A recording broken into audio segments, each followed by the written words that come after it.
minutes. If you have not followed his Triple H horse racing podcast, you're missing out. It's one of the best podcasts in the country.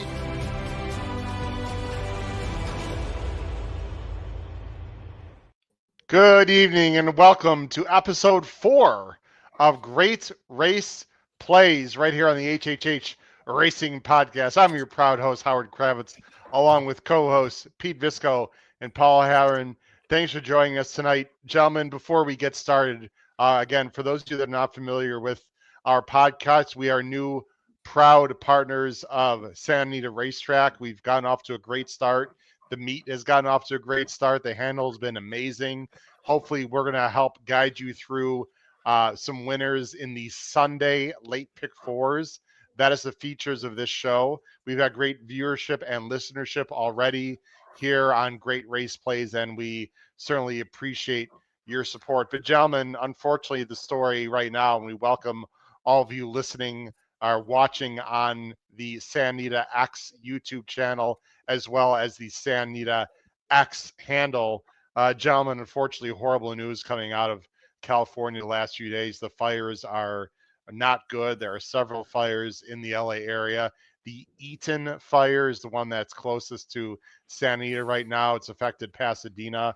Fortunately, has not affected the track directly, although the air quality is not good. And as of this filming, guys, here, Thursday evening, 9:30 Eastern, it is undecided as to whether the races will occur Saturday and Sunday. Of course, we do the late pick four on Sunday. However, Paul, they have canceled the races, actually rescheduled the races for tomorrow, Friday, and postponed them until the following Thursday.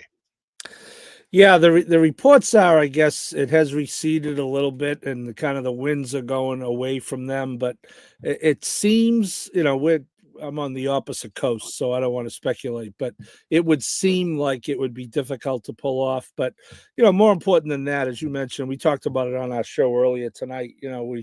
We get caught up in the races, and we get, some of us get aggravated very easily. I mean, not me, but other people, get aggravated very easily. But, this is real life, obviously. And there are people who work at Santa Anita. Michael McCarthy was evacuated. The Blackers were evacuated.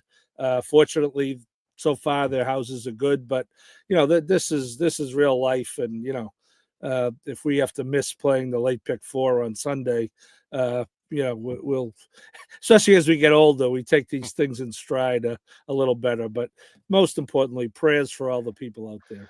I mean, Pete, we're seeing apocalyptic events that just look, I don't want to even remotely come close to talking about the who or the why or the politics. None of that to me really matters whatsoever. We have people's lives at stake, people that are living day to day in smaller homes, Hollywood stars. I mean, the fires don't care, who gets in their way. It just affects everyone.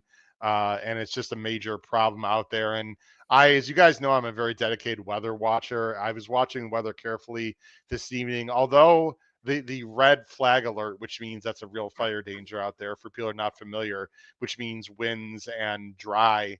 It is going until tomorrow. And unfortunately, I saw some forecasts that although it might calm down a little bit, it's going to pick up again the winds in general Monday, Tuesday, and maybe into Wednesday. So, Pete, unfortunately, this is not over, and who knows how long it's going to last. But of course, thoughts to everyone and their properties and families out in the LA area.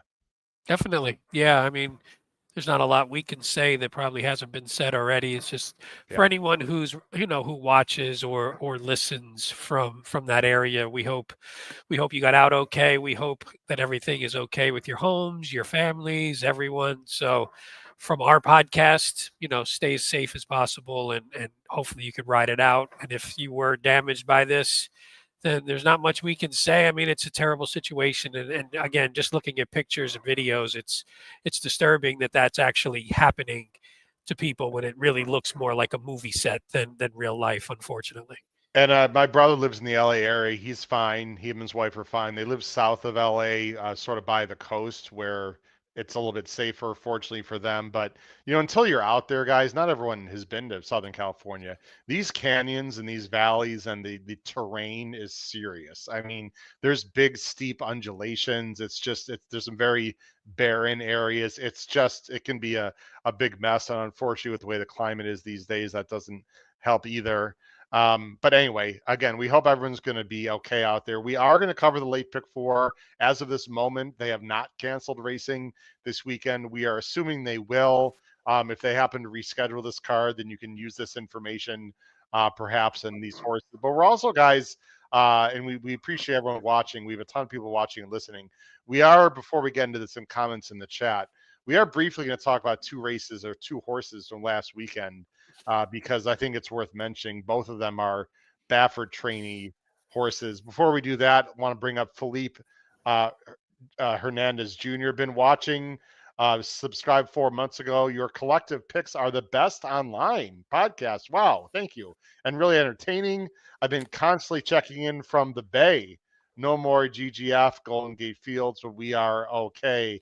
Thanks, Philippe. Thanks for joining in. You've got a friend there in Tom Espinoza. Philippe, if you see the name Tom Espinoza in the chat, he's also a Bay Area guy. So we appreciate all of our wonderful California fans out there listening and watching. Really appreciate it.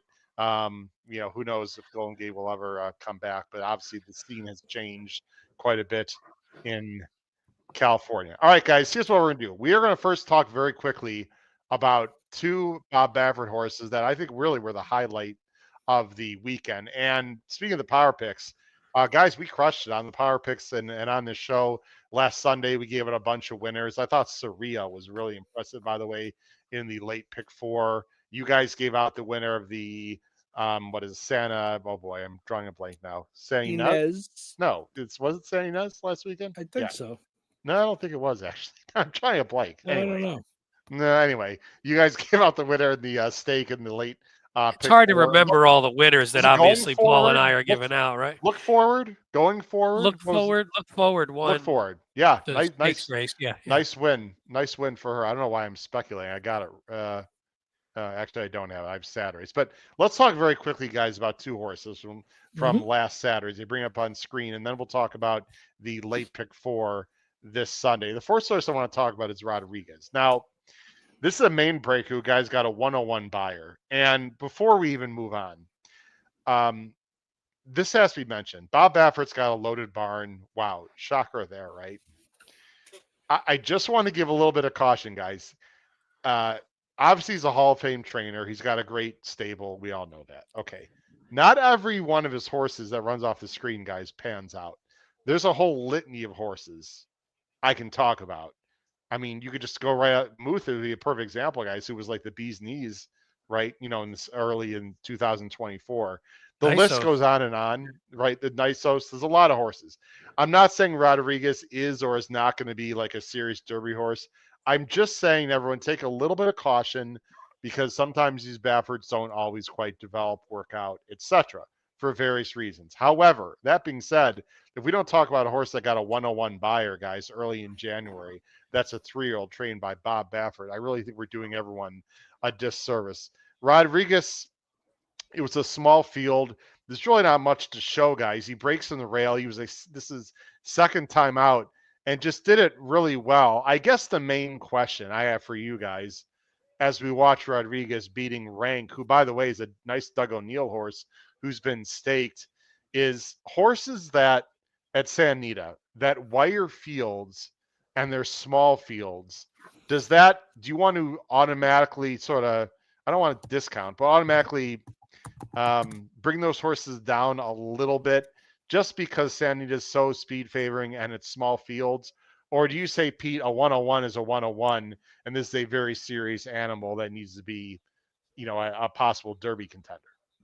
I mean, I think it's more closer to the second one, but you always have the question because you wonder what's going to happen if they don't get the lead in that fashion, or if they're on a track that doesn't favor speed, or if they're on the lead but they're getting a very contested lead. Now Rank was at least on his hip a little bit, and that's a decent horse doing it, and he sort of wore him out. I mean, you could see Rank was like, "Holy crap, this course is killing me," and so I think it's tougher though because you just don't see them. You don't see them generally against the big fields with stiff competition sometimes, and that's I guess that's the concern. Like if you had Rodriguez go head to head with, say, the horse we're going to talk about next, I assume, in say the Santa Anita Derby, then maybe you get a little bit more of a of a feel for it. But I do think that that's a concern. But I would never knock a horse down. I just feel like I would have more questions about them going into the Derby. That's sort of how I feel, Paul, because look, there's no doubt this horse is talented. Okay, look at these fractions. I mean, I know it's Santa Anita, but 110 for 6, 123, 135 and 4. The time is the time. Pete, you've mentioned this a lot. You can only beat who you can beat. That being said, Paul, it's like the perfect scenario, right? I know Rank was pushing him a little bit, but still, it's Santa Anita going 2 turns with a horse that just breaks from the rail without any real issues to deal with and just wires the field in a big number. It's the kind of horse I'm trying to beat next time out, for better or for worse. That doesn't mean he's not a Derby horse, though. Yeah, I mean, you know, the 101 you just have to respect regardless of circumstance, right? That's especially now, you know, that for sure. That used to be, you'd think of going into the Derby as a minimum, but you know, the buyers in general have just come down across the board. But you have to respect that.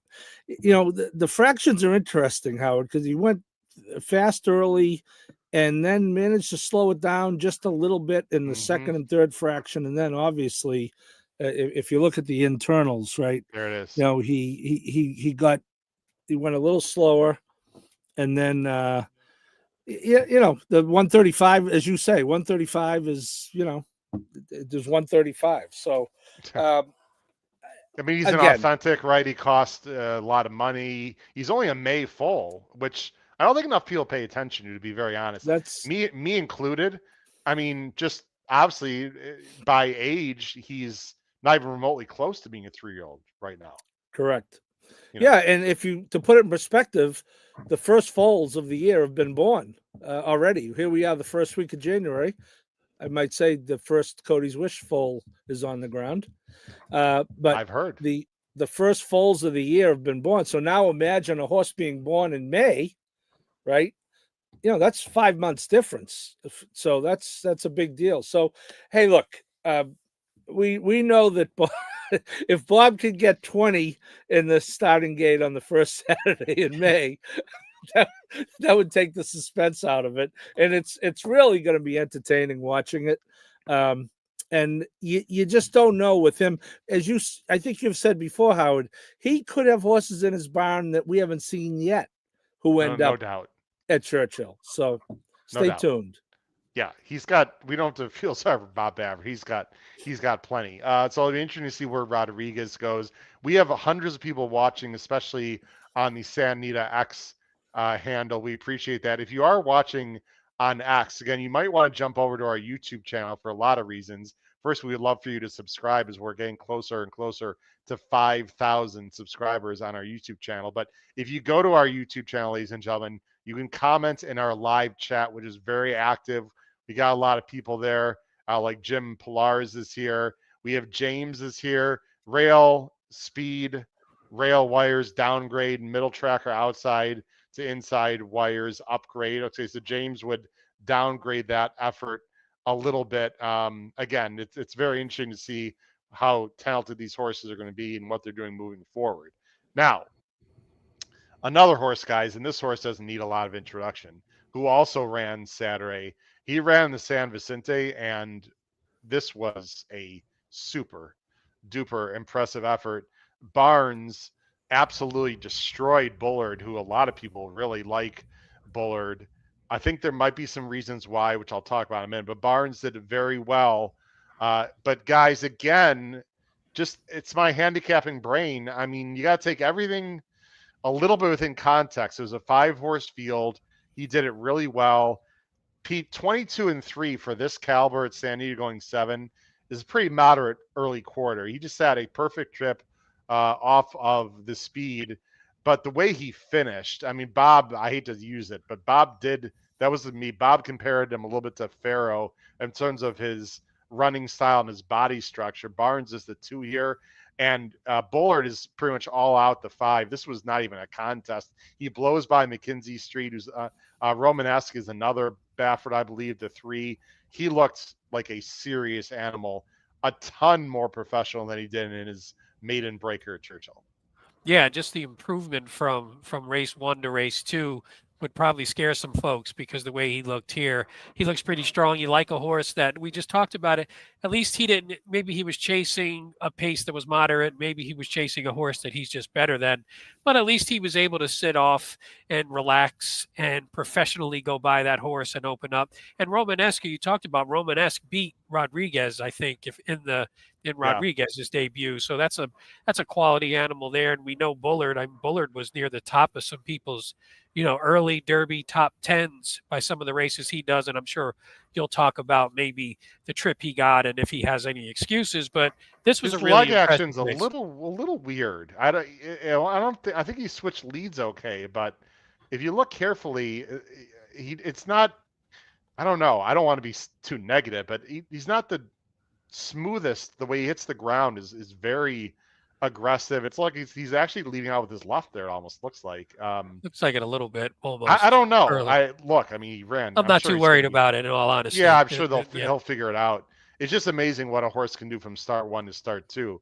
Just like you mentioned with Rodriguez, right? I mean, looks like a completely different horse. This horse got a 94 buyer.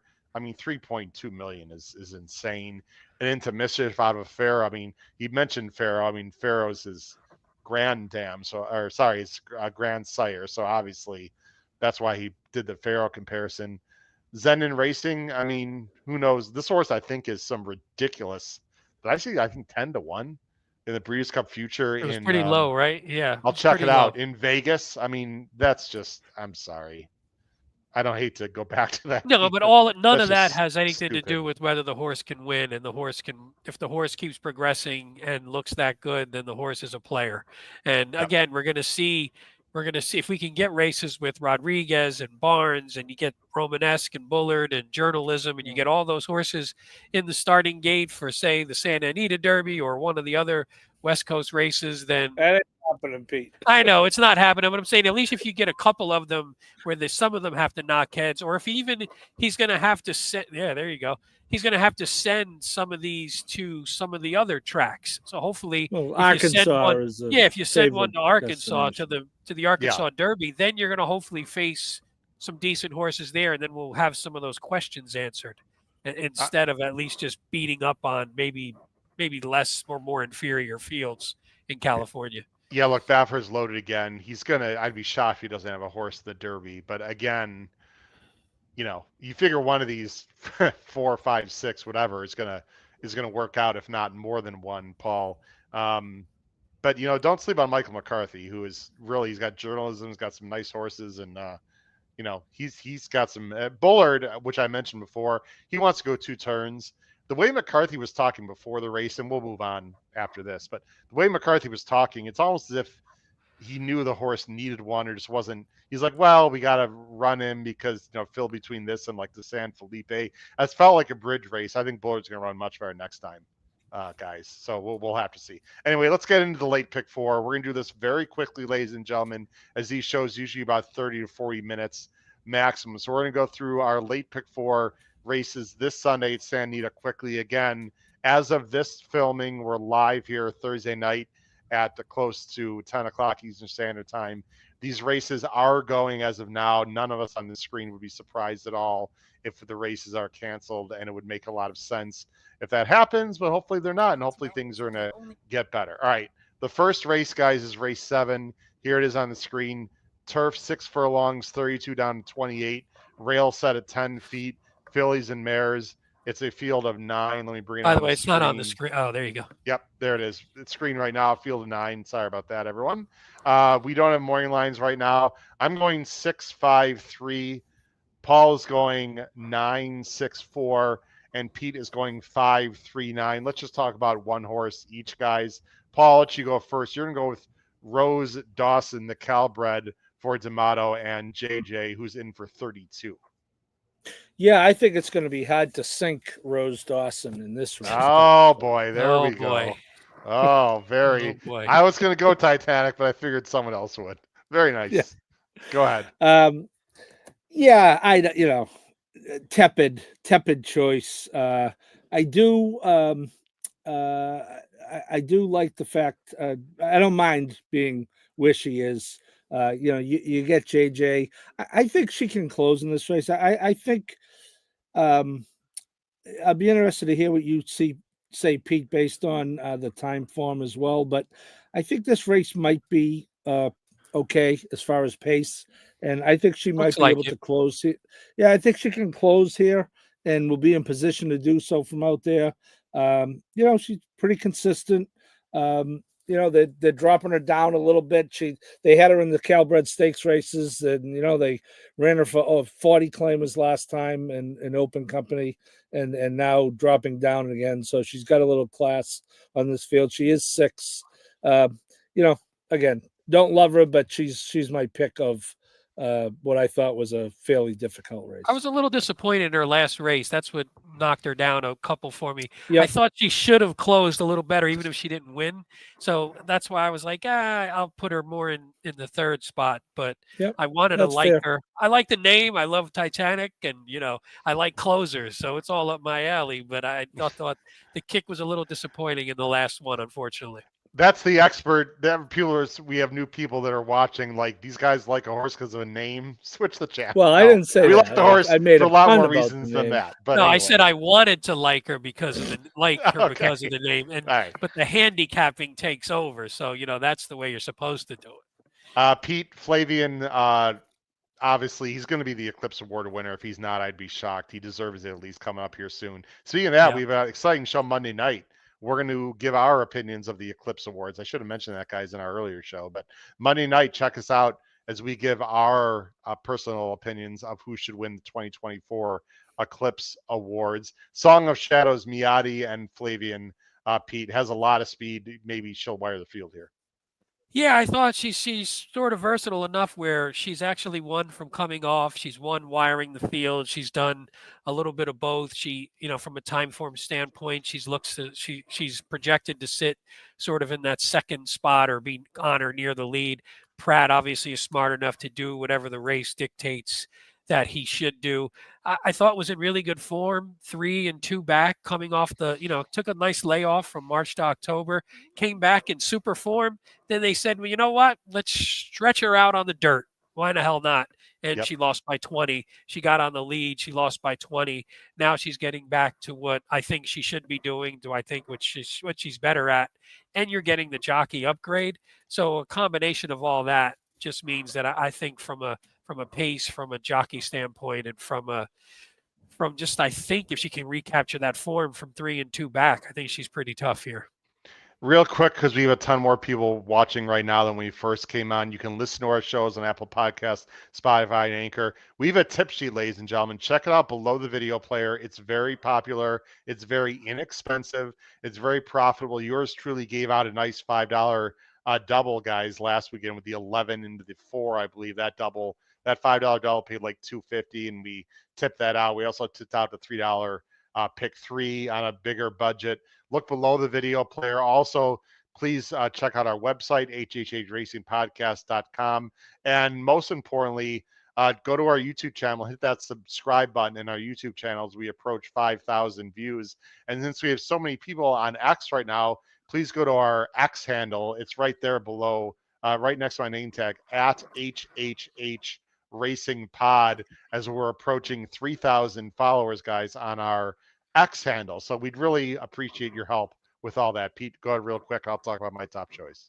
I was just going to say, from a Power Pick standpoint, for anyone new, you can go on the website, and if you go on the Power Picks page, there's example Power Picks. So you could just see what the content looks like, and we even have the last 15 Plus, they're just a general example. And we do some for new viewers and listeners, we do specialty ones for, say, the Derby and the Breeders' Cup. So we do some specialty ones, and there's examples of those on there as well. So if you're interested, potentially go on there, check it out. If you like what you see, you could subscribe right through there as well if you don't remember the Patreon site. But otherwise, no, I'm good. You can go on to your horse. And also, I should mention, my picks you can find on the Santa Anita website as well.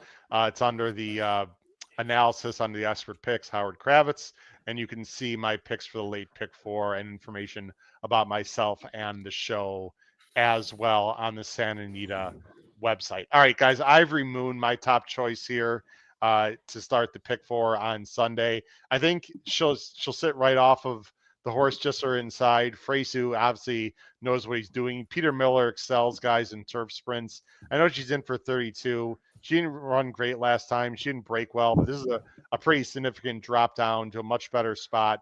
She figures to stalk and pounce. I like Ivory Moon guys quite a bit if she gets the right setup to open up the pick 4 on Sunday. Again, these shows usually are a little bit shorter, 30, 35 minutes. They're a little bit longer tonight because we did do some analysis of Barnes and Rodriguez before we went into our late pick 4. Race 8, here it is, guys, and I'll put the banners on the screen as well. Let me switch those. There we go.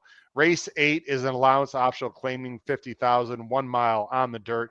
Purse is 61K for older fillies and mares. Nice field here of 9. Again, we don't have morning lines. I'm going to assume the number 4, the Bob Baffert train, Halone, I believe is the pronunciation. It's Hollow May, I believe, or it's Hollow Nay, I think it's how it's actually pronounced.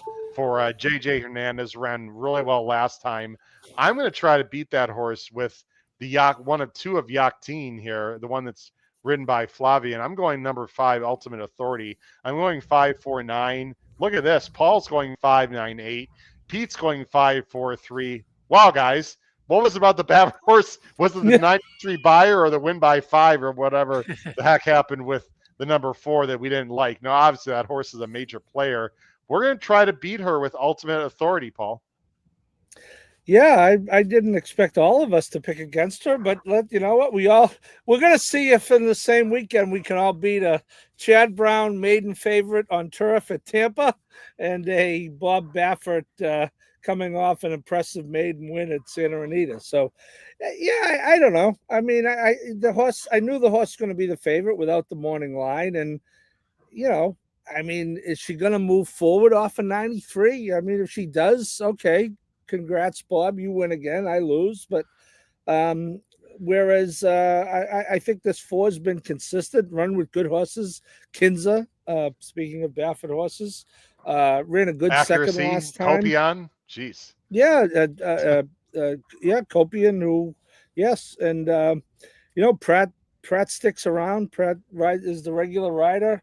I thought there were a lot of things to like on the 5, not the least of which is a little value because of all the money the 4 would take. So I totally agree. And I love the fact, Pete, that, and I put this in my analysis on the website, Santa Anita's website, I really think sitting outside of the 4, breaking outside of the 4 makes a big difference because Pratt can look to his left and sort of, you know, be a little sneaky and cheeky and decide, well, if the 4 goes, fine. I'll just sit right off her. If the 4 doesn't go, I'll just take advantage, maybe put her in a chasing position. I think breaking outside of the 4 really does matter in this situation, Pete. Yeah, no, I agree with that 100%. And another thing I wanted to note is the three best races results wise were on Lasix, and she's getting Lasix back here again. Good point. So hopefully, if that's something that moves her forward or keeps her forward, that'll help. And again, it's nice having Pratt making those decisions, sitting off the Baffert horse. So I agree with you there. Second off the layoff, I see no reason why this horse can't improve. I mean, obviously, so can the Baffert horse, which again, I wrote down it's Halone, I believe it's actually pronounced. That's what Miramati pronounced her last time, or actually, no, it wasn't Miramati, it was at Del Mar, so that might have been Colmus. But anyway, look, I got a feeling these 2 horses, guys, are going to be in races like the La Cañada and some nice older filly and mare 2-turn races. Either one of these horses could, you know, nearly turn 4-year-olds, can be major factors next year, especially on the West Coast in the older distaff division. We'll see how they develop, guys. Let's go ahead on to the next By the way, race. Howard, real quick, Halone also was the one who moved up second, 2 races back, got Lasix, then they stretched out and had Lasix a second time and exploded. So again, it's hard to judge whether the Lasix has the effect, but went from 2 sort of really terrible races last year to now is on Lasix. Could be maturity, could be growth. Who the hell knows? Could be the Lasix helping her out as well. Yeah, look, she could be very tough, but we're all going to try to. I think it's going to be one of those like 4-5, 5-2 situations, guys. And I didn't see much else in that race. It's pretty much a 2-horse race.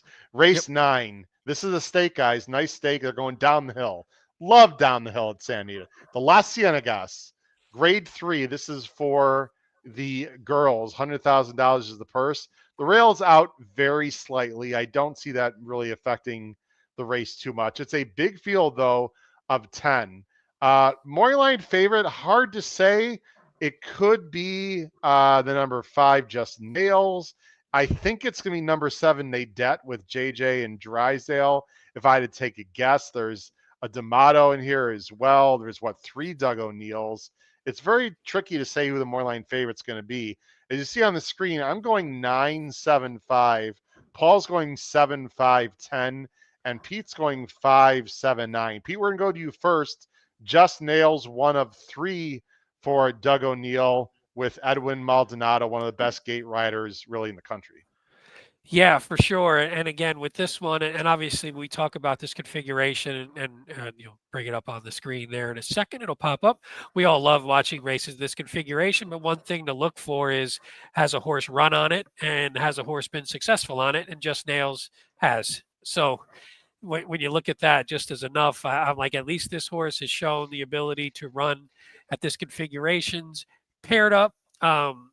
Lifetime buyer tops in the last. I know we've talked about that sometimes, where that sometimes precedes a move forward. If that's the case, then I think puts right in the mix. Now, you talked about Nadette, who we'll talk about in a few seconds, but from a class standpoint, I think Nadette has the advantage. But this horse, just from a figure standpoint, is sort of getting into the realm where she can get closer to that. She hasn't hit the heights that Nadette has hit yet, but if she can inch up, and it's hard at 6, but she still seems to be getting a little bit better. So maybe there is some improvement there, and maybe it is this configuration that sort of helps move her forward a bit. Look, she almost won this Center Ken Matty, which was the Breeders' Cup weekend, and almost beat Twirling Queen, guys. I guess the main question, Paul, and for everyone at home, is this horse better going 5? Now, she wasn't even running 90s, though, Pete, going 5 either. So it's hard to say she's better going 5 when she hasn't run. She's just improving. I do have minor questions, though, about the 6.5. And for people that are not familiar, it's the 6.5 with the asterisk, means down the hill. Now, there's no 6.5 without the asterisk on this page, but they do go 6.5 on the flat. The asterisk means down the hill. She's done it well, Paul, but you're going to go with the number 7. Again, the numbers are not it. I think Nadette will be the favorite. French bred, Drysdale, Hernandez. Love turnbacks going from a mile to down the hill, but she is going to have to close from relatively far back in theory. Yeah, the trip, yes. I agree with both things you said wholeheartedly. I do like the turnbacks going down the hill, but she is going to have to work out a trip. I am a big company line guy, Howard, and I just, that matriarch was loaded with. You just look at the top 3 there. Moofy is a real horse. Moira, speaking of Eclipse, was my vote for turf female, and I think she has a good chance to win it. There's Moira and Aset, one of the top female turf horses out there. So, wait, no Godolphin? No Godolphin top choice for the Cliffs there, huh? With Cinderella's Dream. No, I went with, are you allowed back on the farm, Paul? Are you? They might. Yeah, I voted for them for breeder and owner, which they'll win again for the 4th year in a row. All right. So yeah, it company is lines. considering she is going to take money. It is a little shaky, knowing that trip wise you could get in some trouble, but the converse is, I think if she gets a clean trip and any type of reasonable pace, that she is going to be mowing them down late. Yeah, she's going to be really storing home late. Appreciate that. Let's see here. Okay, someone responded to Gary, so that was good. Let's see. I'm just looking in the chat. Nope, I think we're good. Katie likes going 4-5-3 in, I believe that's this race. Yeah, guys, this is one of my top plays. I'm going to take a bit of a stand here in this race. I like number 9, Miss Lizzie, quite a bit. Now, Miss Lizzie maybe doesn't class up with Nadette. I mean, if you look at their company lines, Paul just talked about it. Nadette was running in grade 1, grade 2, was a little grade 3. Miss Lizzie, sure, she's been in stakes with some restricted company. I'll tell you what, guys. If you look at her running line, she's really good down the hill. She's run 5 times down the hill, twice, 5 for 5 in the money. She has the same kind of profile, Paul, as Nadette, but I think she's going to be a bigger price, and maybe, just maybe, she's got a little more upside. Now, she's only run twice since May. I'm slightly concerned about that. She looks like she's working well. She gets Frankie. Frankie's never been on her. So this is sort of my Nadette 2.0, Paul, if I may not, I don't want to be too disrespectful to the connections here, but I think we're going to get a better price. I think she fits very well here, Pete. There's enough speed, and so I'm going to go a little bit with Miss Lizzie, who you have third, Pete. Yeah, she was sort of on the close to the A level, I like actually the turn on the back A level. again. For me, yeah, I like this. I like the races at 6.5. Her lifetime buyer top and her lifetime time form top going down the hill here. Yeah, Yep. the last 2 were a little disappointing. You just would have liked to see a little bit more, even though they were going a mile, and maybe she doesn't seem to love that as much now. But I agree, and I do like the Tory going down the hill. He seems to navigate going down the hill pretty well. Not that he doesn't navigate a lot of things. I like well. the Tory anywhere, but yeah, I know. But I mean, I think going down the hill, I like that change because I think he's pretty comfortable there. But again, you're going to need a little. There's not a ton of pace here, if I remember, in this race, and that was the biggest concern with this horse and Nadette for me was, will they have just too much to do? Well, remember, everyone, that the outer posts are much better going down the hill because of that weird right-hand turn that they take. It does matter a little bit, and so even though Nadette is inside of my top choice, you want to be a little bit further outside. Does 2 gate posts matter? Two slots over? I mean, not really, but outside definitely better than inside. Let's end the pick 4, guys. It ends with a nice optional allowance 50K for the Calbreds. Sprinting, going 6 furlongs on the flat turf course. Again, we do not have morning line favorites, but you can see the field of 9. Let's put our picks up on the screen to close out what we hope will be the late pick 4 on Sunday. I'm going 4-8-2.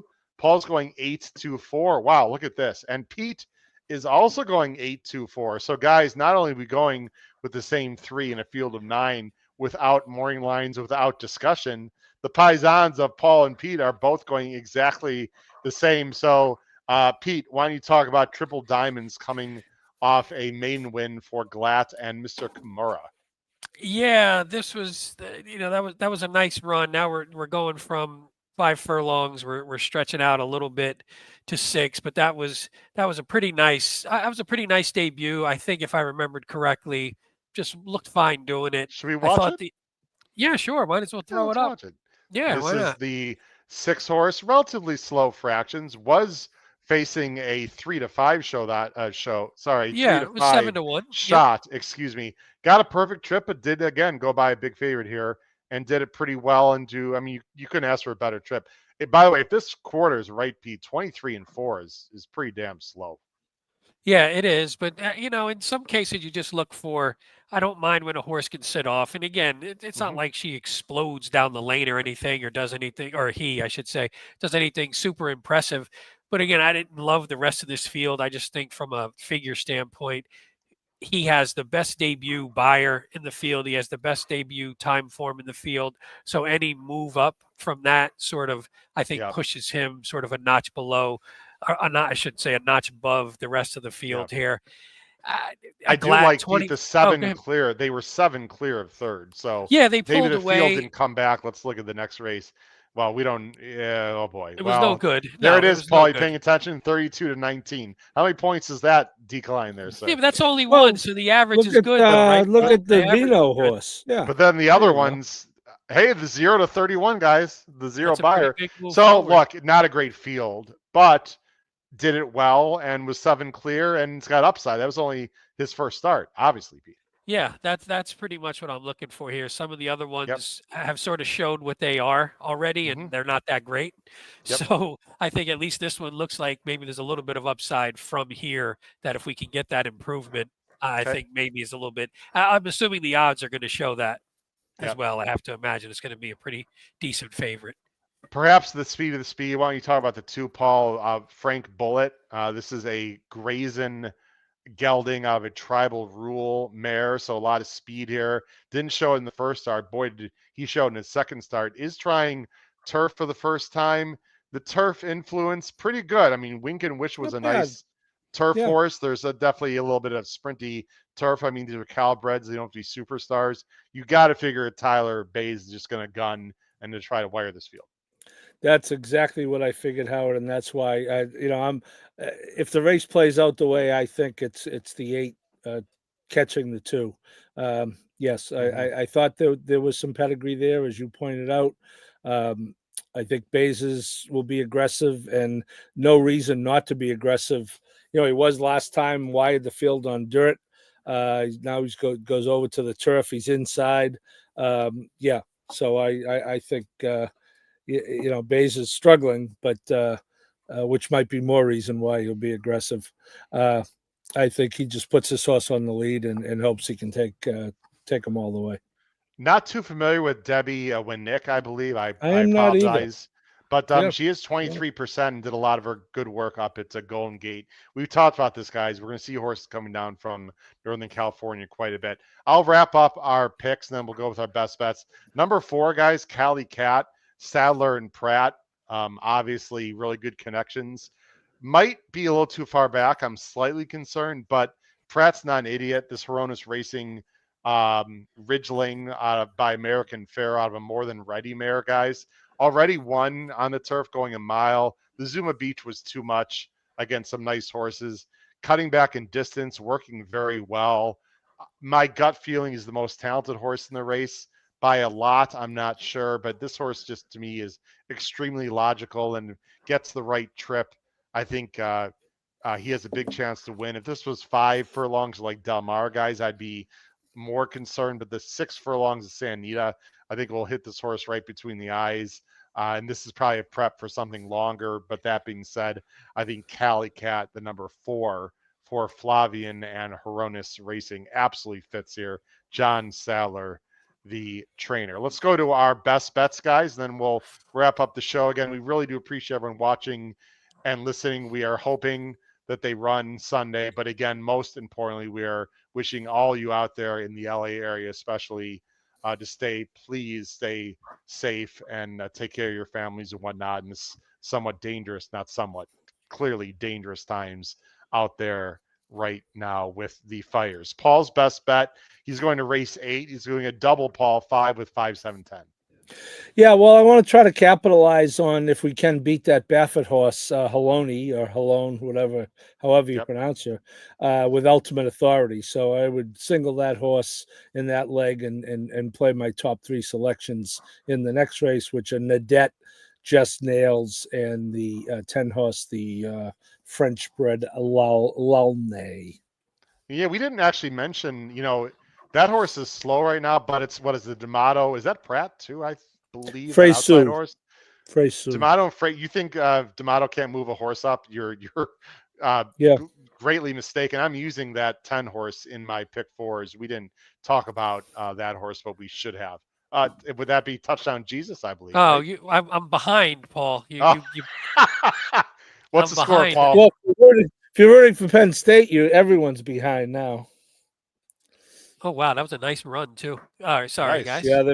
Wow. Really Notre Dame took the lead. Now, is their quarterback back as we're watching live? Yeah, here? he is. Yes, He's looked good in the second half, actually. Okay, that's big. All right. That knock on the head might have improved his throwing in the second half. Yeah. All right. Yeah, I know. Okay. I'm not going to touch that one. Anyway, Pete, politically correct as usual. Pete's going race 7. Hey, a pick 4. Wow. You throw out a pick 4. Pete's going 3-5 with 4-5 with 1-3-5-7-9 with 2-8. My Spidey math sense is telling me that's 420. That is a $20 50-cent pick 4 ticket. And then you're putting a win bet possibly on the number 8 in race 10, correct? Yes, that's Triple Diamonds, who we talked about again. I think that's Nice. sort of odds dependent. I like to see what that comes out at, and not much to say about the pick 4, except in the stakes race and the La Cienegas. I think it's sort of wide open because I think Nadette and the 9 horse that you talked about, Miss Lizzie, I think those horses will be coming off the pace. So if something happens and Nadette's the favorite, maybe we could beat that. Maybe we could beat them with a price. The one might be pretty long. Needlepoint coming from overseas. I thought that one was a little bit sneaky. Did you I have that watched one? some replays of Needlepoint. Yeah, me too. Not a huge fan. No, I wasn't. Don't want to be You know what? disrespectful. That's a No, really no, quick no. turnaround coming from overseas. That was a 4-horse field that Needlepoint beat It last was time. weird. Yeah. Did it fine. I'm not using that one, but I did watch that replay of the last one from Europe. I did Lingfield, too, right? and I was like, Lingfield? "Yeah, what the hell? Why not?" I Yes, think. yes, Yeah. Linkfield. Yep. Yeah. Well, I look, it's thought, a private purchase. I mean, the horse is probably very well meant. I'm just not yeah, sure Sunday would be the picks up day, but recently, which I don't mind, why and not? again at a price maybe from the rail. We'll see if something funky could happen. Yeah. Interesting horse coming over from Europe. Before I show my best bets, I want to just quickly promote the fantastic 15% low takeout for the $3 pick 3 and the $5 double. Let's take a look at more about these special wagers at San Anita. Now offered at the Great Race Place. $3 late pick 3 featuring the last 3 races. $5 late double on the last 2 races. Both with a player-friendly 15% takeout. Every race day at Santa Anita Park. The takeout, guys, is 15%, and the handle, hats off to San Anita, guys, for Nate Newby and everyone out there for making some changes. The handle's been fantastic out there, and you got to believe it's somewhat because of the wagering menu. So I tip my cap to people, Paul, that are willing to take a chance and do something different, at least than they've done before. I think that's fantastic. My best bet, guys, is very simple. I'm going to go with the number 9 in race 9 as I'm trying to get the name in the Las Cienegas. That's the Miss, sorry. Miss Lizzie, right? That's Lizzie. There you go. Miss Lizzie. Lizzie. I think she's going to be 6-1, somewhere around there. You mentioned the speed. Maybe there's not enough speed. I mean, you know how much Flyer is going to go, the number 6, but I'm hoping there's enough speed in that race, or Frankie's smart enough. Frankie's pretty aggressive, guys. He can maybe ask a little bit and get her a little more in the game. I'm just going to try to beat Nadette and Just Nails and some others, guys, and go with some prices there. Final thoughts. Again, we've already spoken. Hopefully the Flyers are going to settle down and they're going to race, but if they don't, we just want everyone to be safe. Any final thoughts, Pete and Paul, as we wrap up the show? I'll just say quick. You mentioned the new bets and stuff at Santa Anita. Obviously, the partnership with the HHH Racing podcast is what's really boosting the handle. We don't want to take all the credit, but we'll take as much as possible. Well, it worked for the HHH podcast. I wasn't going to say that, Paul. For the viewers and listeners who are new to this, it used to be a very floundering podcast at the beginning. Howard was doing it on his own. He was sort of struggling, a couple views here and there. Then he asked Paul and I to come on, and now we've become the conglomerate that we are, and we're partnering with Santa Anita. We're doing this, we're doing that, and it's all thankful to the 2 people on this side of the screen here. So we didn't want to mention that, but we will, and we're assuming Santa Anita, you're welcome for boosting your handle as well. So you're welcome. I certainly appreciate you guys coming on. By the way, we have an anniversary coming up soon. Me, because someone started this podcast before the great Pete and Paul came on. Somehow we managed to do like 130 shows before you guys came on. But all seriousness, Pete and Paul have been a great addition. Guys, we're coming up on our 4-year anniversary. Can you even believe it's going to be 4 years coming up at the end of this month, and we'll talk about it. So this is the 5th season of the HHH Racing Podcast. Cannot be any prouder. Thanks everyone for watching. Again, please subscribe to our YouTube channel, especially if you're new. Follow us on X. Check out the Power Pick Tip Sheet. It's very inexpensive and very profitable. You don't have to hear it from me. We are very transparent. We had a great weekend last weekend all over the country. And, speaking of all over the country, you might want to check out the tip sheet this week, guys, or purchase it, because There is limited racing. Oaklawn's canceled. We'll see about San Anita, etc. We're going to cover Gulfstream like a glove on our Power Pick tip sheet. For my wonderful co-hosts and saviors of the HHH Racing Podcast, Pete Visco and Paul Howard. This has been your host, Howard Kravitz. Episode 4 of Great Race Plays. Please stay safe, everyone out there in LA. Crush your bets at the Great Race Place. Take care, everyone. Have a good night. Bye-bye.